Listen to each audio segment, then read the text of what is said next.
Okay, this week's show and tell, and we're going to wrap up the coil springs on the show and tell, is for beaver trapping.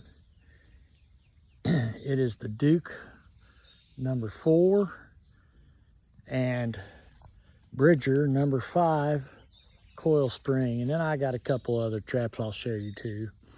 But this wraps up the coil spring. We've done 1.5, we've done 1.75 for fox, we've done number 2s and 550s for coyote, and this will be for beaver. It's the largest traps that I've got. All right, we'll wrap this up.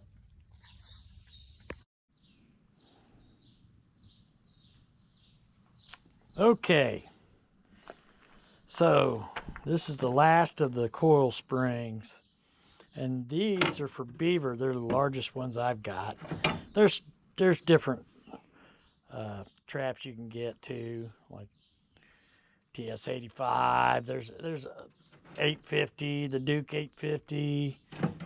I just don't have any of those. These are the ones I use. So, all right, Landon and Ben. So these are beaver traps, and they are huge. They're big, and they are hard to get set most of the time. This is a Duke number 4. It's a 4 coil trap. You can see all 4 coils there, and it has a regular dog, and it is closed jaw. You want closed jaw when you're doing water trapping. And these are made for, basically beaver, otter, bigger. Some of the offsets are for coyote and wolf in different areas. You can't use them in Indiana, so these are going to have to be in water since they're so big in Indiana. So the first one is the Duke, and it's a good trap. And usually it's going to be a drowning set. So you're either going to use what I've got is rebar, 10-foot rebar pull, and a Hag's bracket that this hooks to, and it makes a slider. So it's on a pole, and I'll show you that later. And the other thing you can use is a drowning set. It's cables, drowning cable, and that's what this is.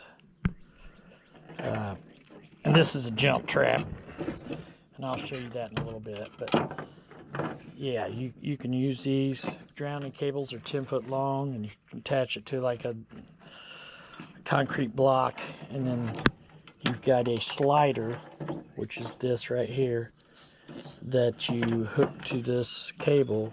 You stake the cable down at the bank, and then throw your whatever weight you got out into the pond or wherever you're at, and it slides. They get caught in the trap, and it slides down the cable, and it becomes a drowner set. And that's how we do those for beaver. So you're basically, and I've got these one-handed setters for this size of trap, and it looks like this. It goes like this. It's hard to get these on your own out when you're on the bank, but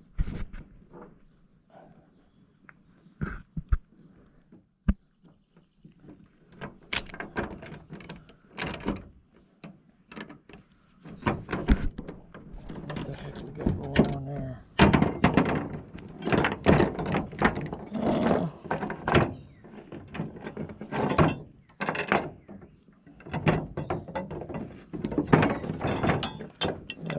Get them hooked up right.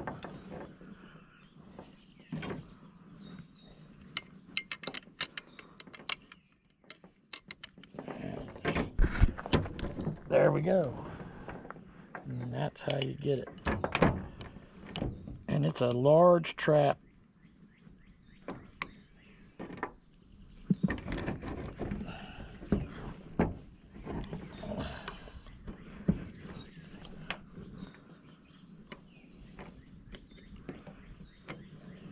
Huh.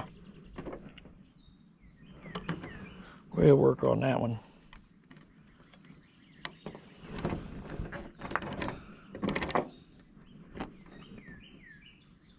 That dog's gonna have to be bent down.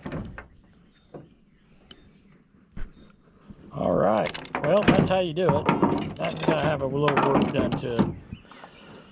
So that's your dupe one, number 4. And we'll have to bend that dog and get it right. All right, now we're moving on to, this is the Bridger number 5, and they're a beast. And the reason I got these setters is because I can't get those even with my feet. So they don't have enough on the levers for me to really get it down good and get a bite on it. So I bought the setters to take care of that. But this is a very large trap. And I'll show you the one-handed setters.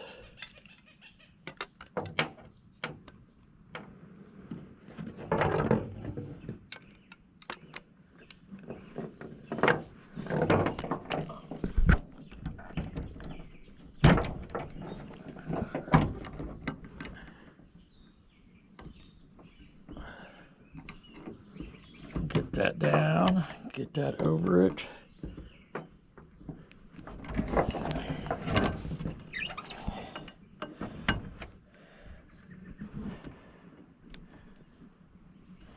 Get it set, let up on it. There you go. And they're set right there. And this thing's, it's got a night latch on it, so we'll put it down the night latch.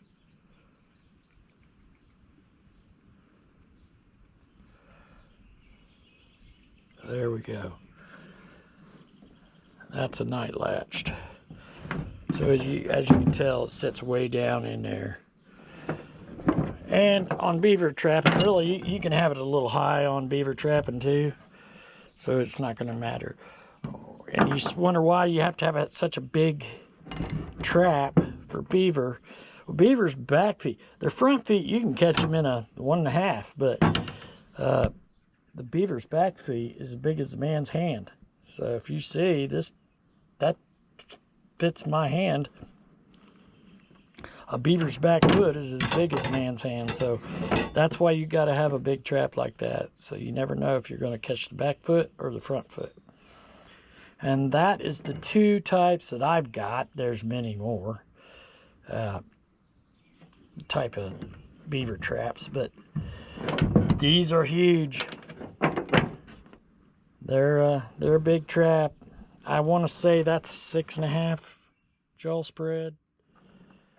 And I'm not too sure what the 5 is. I can look it up later, but it's a good size. I'm going to say you're probably 7.5 on it. So it's a good size trap for a big old critter. The beaver, you know, sometimes they can come in at 70 pounds.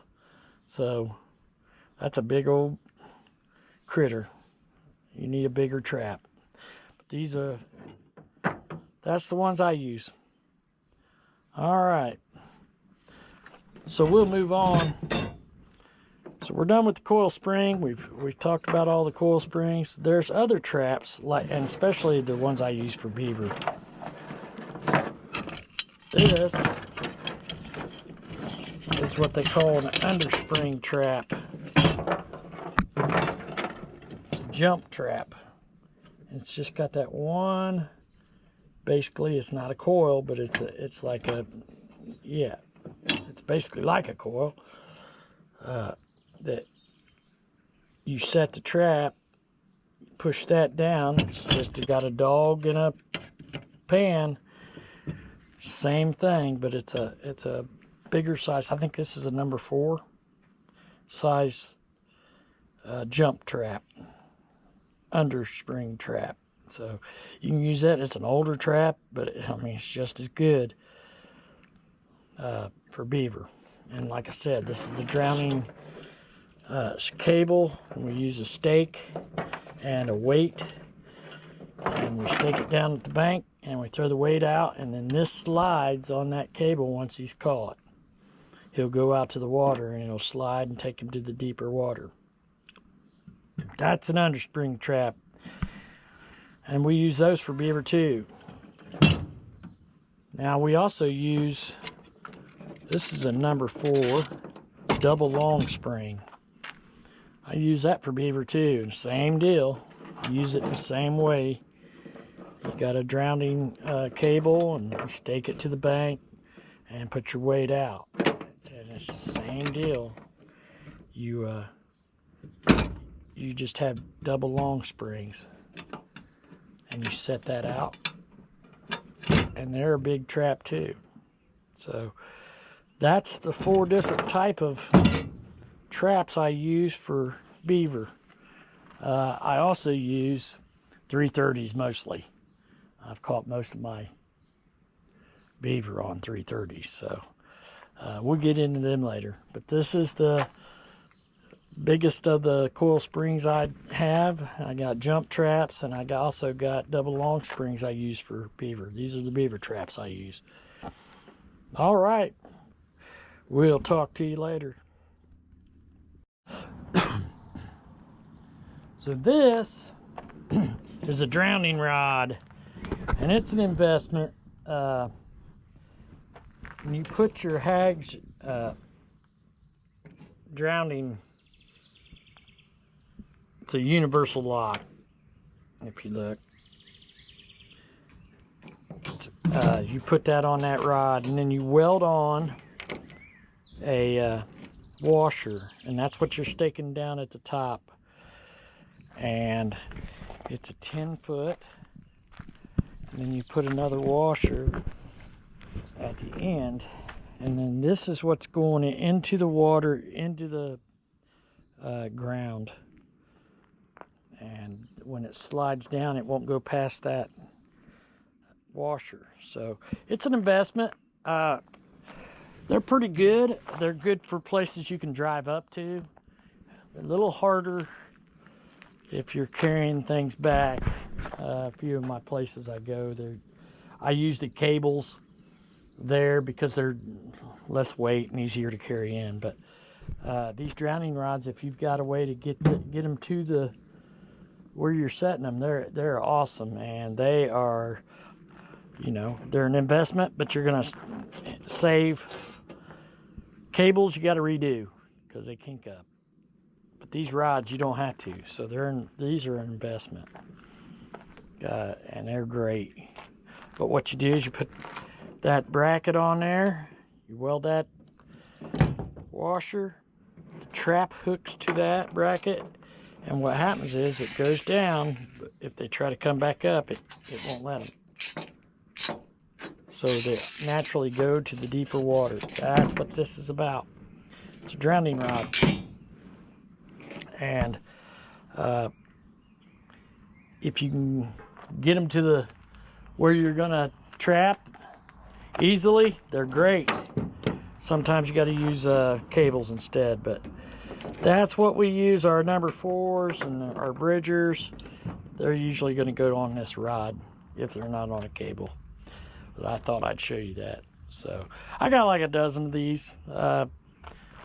If I can use them, if I can drive up to it, have them in the truck, they're great. But it's an investment, and that's what we were talking about, the drowning rod. Talk to you later.